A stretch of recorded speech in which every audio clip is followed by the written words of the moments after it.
വാസു, ഈ സ്നേഹം ഞാൻ ഒരിക്കലും മറക്കില്ല. എന്റെ പൊന്നും കൊടുത്ത ഗുലാനെ വാസു രക്ഷിച്ചില്ലേ? ഇനി മനസ്സമാധാനായിട്ടിരുന്ന് കളിക്കാം. അത് വേണ്ട, നിന്റെ രാജാക്ക് മേളിലേ ആസിരിക്കട്ടെ. എങ്ങനെയുണ്ട് എന്റെ സ്നേഹം? ഇതാണ് യഥാർത്ഥ സ്നേഹം.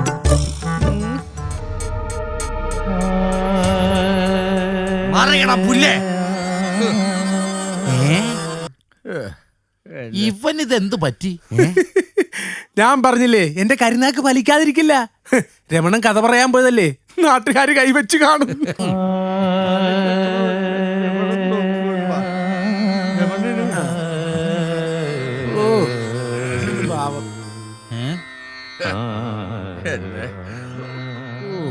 ഇതാരെ തോപ്പിക്കടാ? എന്റെ എല്ലാം കഴിഞ്ഞു. ഇനി എനിക്ക് ജീവിക്കണ്ട.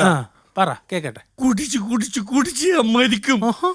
ഞാൻ കുടിക്കും, ഞാൻ മരിക്കും, ഞാൻ മരിക്കും, ഞാൻ കുടിക്കും.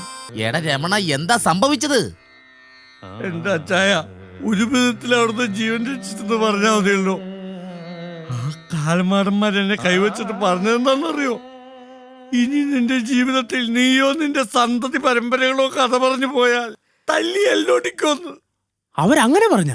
പറയുക മാത്രമല്ല, അവര് ഫുട്ബോൾ പോലെ എന്നെ എടുത്തിട്ട് തട്ടി. ഒടുവിൽ ഇനി ഒരിക്കലും കഥ പറയില്ലെന്ന് 1500 രൂപയുടെ മുദ്രപത്രത്തിൽ ഒപ്പിട്ട് കൊടുത്തതിന് ശേഷമാ അവരെന്നെ പറഞ്ഞു വിട്ടത്. അവിടുന്ന് പറഞ്ഞു എന്റെ എല്ലുകളെല്ലാം അവന്മാര് വലിച്ചു.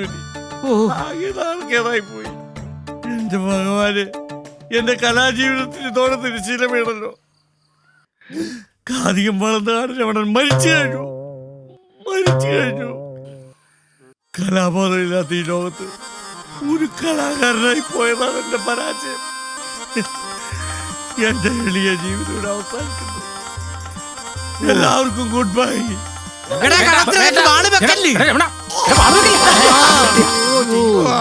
അയ്യോ, എനിക്കിനി ജീവിക്കണ്ട, മരിച്ചാ മതി. അയ്യോ അയ്യോ. ആ ഓടിപ്പോയി നമ്മുടെ രമണി. രമണി,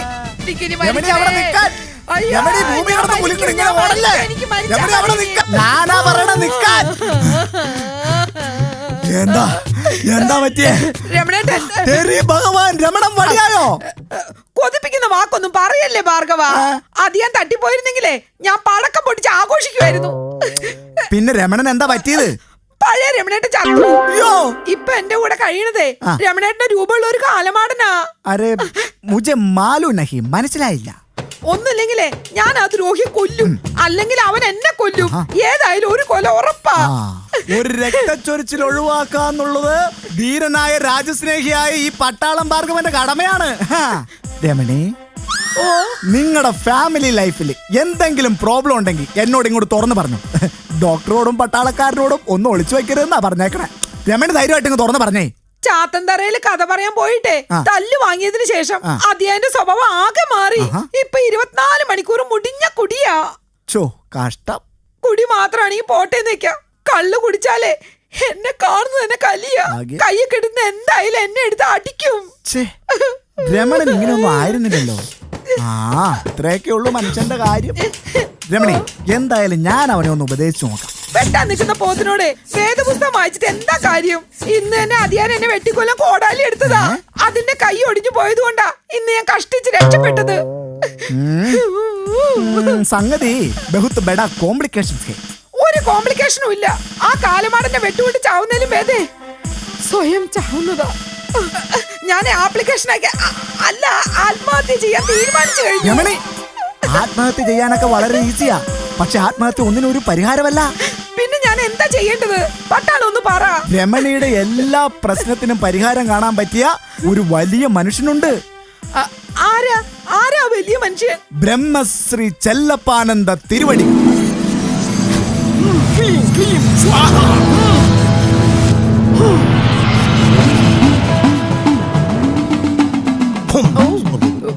കുട്ടി, കുട്ടിയുടെ പുരുഷന്റെ ശരീരത്തിൽ ഒരു ദുരാത്മാവ് പ്രവേശിച്ചിരിക്കുന്നു.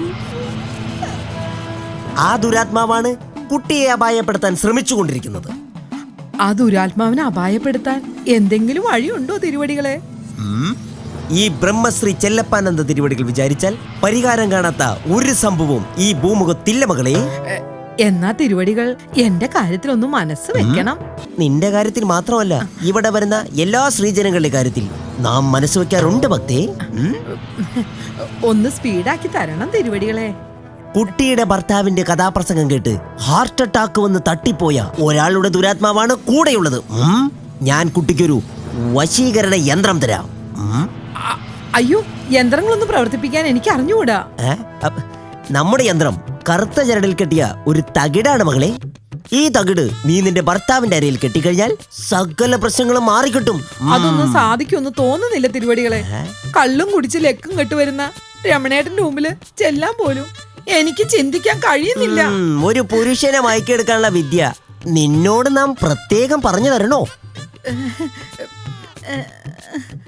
നീ ഒരു നവോദയെ പോലെ മുല്ലപ്പൂ ചൂടി അണിഞ്ഞൊരുങ്ങി അവനെ വശീകരിക്കണം. നിന്റെ വശീകരണ ശക്തിയിൽ അവൻ വീണാൽ പിന്നെ എല്ലാം ഈസി. ഞാനൊന്ന് ട്രൈ ചെയ്ത് നോക്കാൻ തിരുവടികളെ.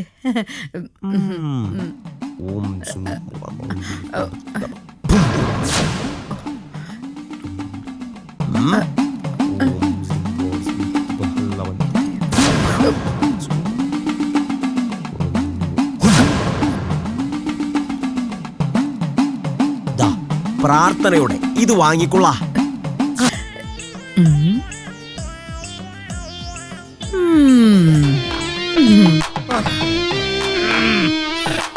ആരൊക്കെ തല്ലിയാലും എന്തൊക്കെ സംഭവിച്ചാലും രമണി നീ കഥ പറയും. കാരണം രമണൻ കാതികനായി ജനിച്ചുപോയി. എന്നിലൊരു കലാകൃതമുണ്ടാ, അതിനറിയൊന്നും അറിയില്ല. എനിക്കറിയാം. രമണി, രമണി, എടി രമണി. ഇതാരാ? വീണു. ദൈവം, ഇനി വീട് മാറിപ്പോയാ?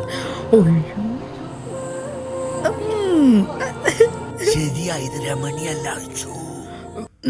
സോറി, ഞങ്ങളൊരു അബദ്ധം പറ്റിപ്പോയി, വീട് മാറിപ്പോയി. പഴയ ഒരു കാതിയനാണ്, തെറ്റുണ്ടെങ്കിൽ ക്ഷമിക്കണം. സോറി. അപ്പോ കയ്യപ്പടി. ഈ സെറ്റപ്പ് കൊള്ളാലോ. മുല്ലപ്പൂ ചൂടിയിരിക്കുന്ന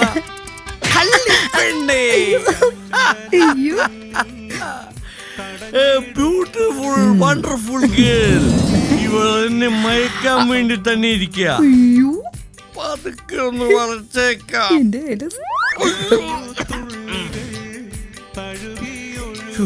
എന്റെ ദൈവമേ, ഏതാണ് ഈ ആസ്പത്രി? അതിന്റെ മുകളിൽ നിന്ന് താഴേക്ക് പൊട്ടി വീണതാണ്. അതൊഴിഞ്ഞു വല്ല പാണ്ടിലോറ് കയറി വഴി തെറ്റി വന്നതാണോ? എന്തായാലും ഒരു പിടി അടിപൊളിയാ. ഒന്ന് ടച്ച് ചെയ്തേക്കാം. എന്റെ ഏലസേ. ഒരു മിനിറ്റ്.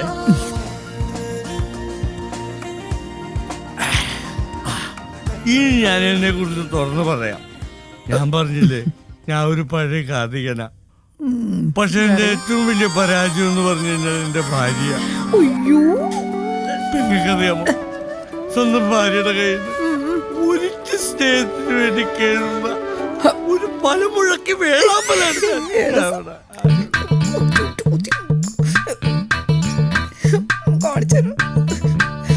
തിരുവടികളെ,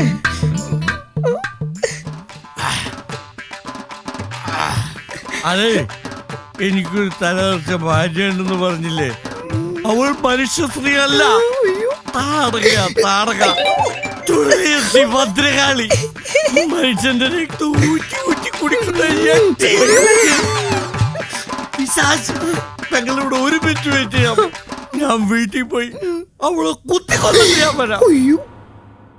അന്നത്തെ ഞാൻ എന്റെ അഭ്യർത്ഥന കോരി എഴുതട്ട്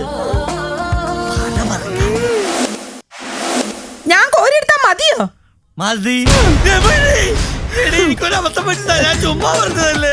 വേണ്ട, അബദ്ധം പറ്റിയതല്ലേ? കാണിച്ചു തരാം തന്നെ. അയ്യോ, എന്തൊക്കെ വിളിച്ച് കാണുകയോ? എന്നാ ഞാൻ പറയാൻ അങ്ങനെ വിട്ടാ പറ്റില്ലല്ലോ.